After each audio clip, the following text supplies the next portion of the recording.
السلام عليكم، أهلًا وسهلًا، واش راكم؟ إن شاء الله تكونوا بخير وإن شاء الله تكونوا على خير. أحبابي توحشتكم بزاف.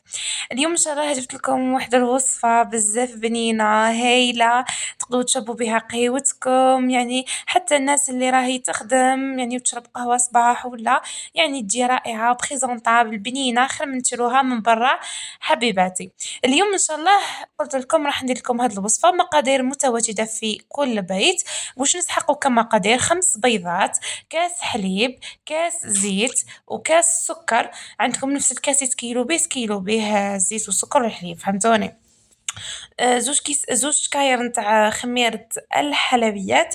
وعندنا هادوك يعني يعني ليمون تاع الكاغط اللي راهم يتباعوا، يعني تقدروا ديروا بهم، وتقدروا اذا ما كانت عندكم ديروا وحده كامله في الحديد هذاك. مي واش نقول لكم في الحديد لازمكم انكم تدهنوه مليح بالزبده، وزيد تحطوا شويه سنفارينه كترشوا باش طيبوا من الداخل يعني في الفرن.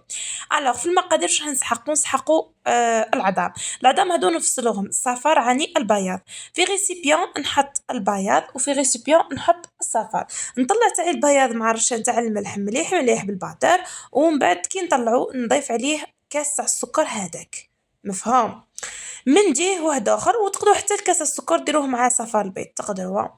هنا درت الصفار تاع البيض وزدت الكاس تاع الحليب والكاس نتاع الزيت، وتخلطوا مليح مليح مليح مليح مليح. هنا تحبوا ديروا الكاس تاع السكر مع البياض وتحبوا ديروه مع الصفار.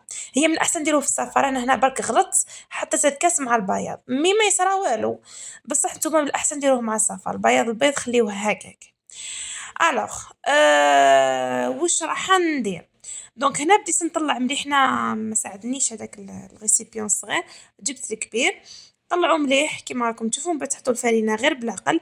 عندكم الفرينه داسلي 3 كيسان ونص، تحطوهم تدريجيا ومن بعد تحطوا هذاك البياض تاع البيض حتى تحصلوا على خليط يعني يعني ثقيل شويه، ما هو ثقيل ما هو يعني خفيف هذاك بزاف. مفهوم؟ المهم وتبداو تدخلوا في البياض حتى تحصلوا كما قلت لكم على هذاك الخليط. تبداو تحطوا كيفاه واسمو تحطوه في ليمون وطيبوه في فرن يكون ساخن من قبل. كيما تبداو تخلطوه تحطوه 180 درجة حوالي ساعة غير ربع. كي تشوفوه طلعت وحمارت تحمر من الفوق تعلوا لها من تحت، تعلوها عفوا من الفوق وطيبوها تشوفوها يعني حمارت من الفوق، يعني تبدا تحمر.